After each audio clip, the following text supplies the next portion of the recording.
moi, ça va être bon pour moi. Moi, j'ai voulu faire ça. Ouais, là, moi aussi.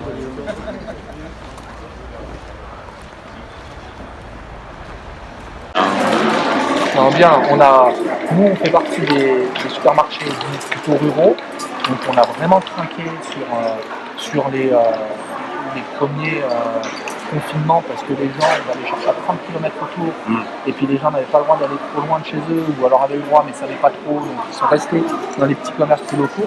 Donc nous on a vraiment souffert, on fait partie d'une catégorie de la grande distribution qui a souffert.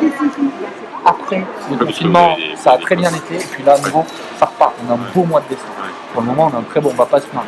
Et puis ce sera indécent vis-à-vis des restaurateurs, vis-à-vis de tous ces gens-là qui sont des professions qui souffrent quand même plus que nous. Oui.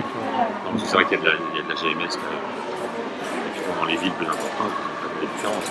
Il y en a même dans les villes, ceux qui ont une grosse densité de population autour d'eux et que leurs clients habituels sont à moins de 2-3 km, ces gens-là, ils ont plutôt grimpé parce que les enfants étant à la maison, il fallait le petit-déj, le 4 heures, le machin, pas de resto ouvert. Donc oui, ces gens-là, en urbain, ça les a bien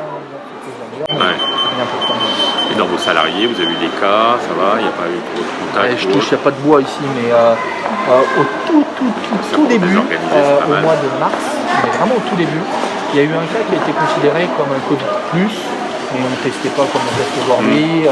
Donc cette personne a été à l'isolement. Depuis, on n'a pas eu un seul cas. On a eu pas mal de cas de contact qui ont été testés et puis finalement ça s'est avéré qu'ils étaient négatifs.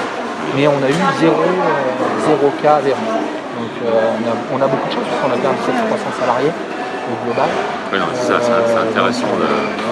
Et puis un qui l'a, ça peut vite devenir compliqué à gérer en magasin.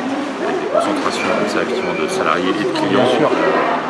Alors, plus de réunions à 10 dans un bureau, beaucoup de visio. Moi-même, quand je reçois quelqu'un, qu'on est 3, on n'est plus dans mon bureau, on va tout de suite dans une salle de réunion, on est très loin.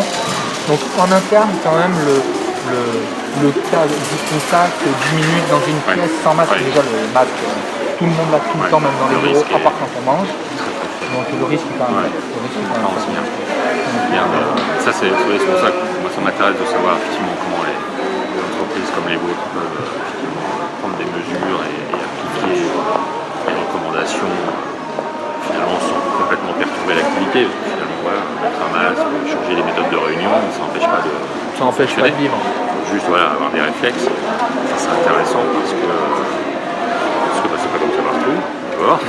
Et puis c'est des leçons pour la suite parce que moi je n'ai fait aucune illusion sur le fait qu'il faudra garder une partie de ces mesures-là sous le coude pendant un certain temps, puis il faudra les ressortir probablement un jour ou l'autre parce qu'il y aura d'autres épisodes de ce type-là. Ce qui est sûr, c'est que vous voyez par exemple nos caisses. On a changé l'ensemble de nos caisses il y a 3 semaines. C'est un plexi. Maintenant c'est un plexi intégré dans les caisses, on a pris l'option. Si en juin il n'y a plus de Covid, ça restera. Ça restera parce que potentiellement d'un point de vue hygiène, au final on se rend compte que c'est pas plus mal. Agression de la caissière, c'est pas plus mal. Donc vous voyez ça par exemple c'est quelque chose qui fait changer les habitudes et ça restera tout le temps. On a décidé de mettre des choses propres, clean, ça restera. Au personnel, ça ne plaît pas. Non, pour elle c'est rassurant. Parce que vous voyez ça, les plexiglas comme ça sur les caisses de supermarché, je ne vous donnerai pas le nom, mais sur Pontivy j'ai vu un exemple pendant le premier confinement de protection des caissières qui était parfaitement c'était grand comme ça. J'exagère un peu, mais c'était scandaleux, vraiment. Non, alors on essaie, alors je dis pas qu'on est zéro défaut, loin de là, on a toujours des failles, on essaie de s'organiser. Vous voyez les portes qui sont grandes ouvertes là pour la sortie et pour aérer. Bon, à l'accueil, on me dit tout le temps, monsieur Rio, il fait froid, il fait machin. Je dis, ouais, mais monsieur, mettez une polaire, parce que vous avez dit cette circonstance, malheureusement. Mais forcément, on vient bousculer un peu les habitudes, on vient bousculer un peu le confort. Basse température. Non, pour l'instant. Heureusement, pas mieux là. Mais voilà, on essaie autant que faire se peut, de faire au mieux. Et donc, du coup, justement, au niveau de la clientèle, pas trop de gens énervés, pas plus que d'habitude, il y a toujours des gens qui vont nous dire c'est Macron le problème, c'est ci, c'est là, forcément il y a toujours des acharnés. Des réfractaires au port du masque, très peu. Il y a aussi des originaux, j'ai envie de dire, la maladie elle a inventé une pièce. Mais donc on en a peut-être eu une dizaine depuis mars qu'il a fallu sortir du magasin avec plus ou moins de tendresse. Mais voilà, j'ai envie de dire, c'est pas.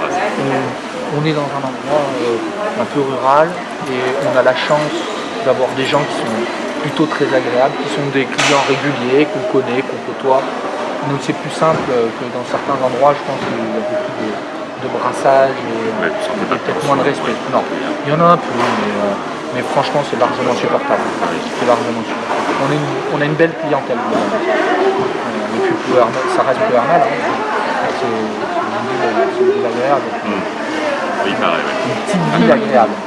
Donc,